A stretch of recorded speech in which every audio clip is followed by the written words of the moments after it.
আসসালামু আলাইকুম বন্ধুরা, আসুন আজকে আমরা ঐতিহ্যবাহী শিরিঞ্চের গ্রাম বাংলার নকশি পিঠা শেয়ার করি আপনাদের সাথে।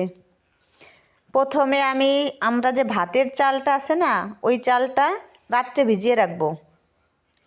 দেখেন চালটা আমার ভিজানো শেষ। পরের দিন সকালে চালটাকে ভালো করে ধুয়ে এরকম শুকনা কাপড়ের পরে নেড়ে রাখবো। আধা ঘন্টা পরে কাপড়টা থেকে উঠিয়ে কেউ ব্লেন্ডার করে, কেউ বেটে নেয়, হাতে ভালো করে পাটায় বেটে হাতে মাখিয়ে নেবেন লবণ দিয়ে। তারপরে কালার করলে কেউ দিয়ে করবেন, লাল করেন, নীল করেন, সবুজ করেন, আপনি অনেকটা কালার করতে পারেন।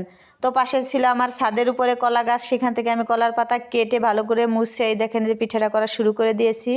পিঠাটা এবার আমি সিদ্ধ করব। এই পিঠাটা করার পরে আপনি যে কোনো ছিদ্র জাতীয় জালি টালি ইউজ করে আপনি ওটার উপরে করতে পারবেন, সিদ্ধ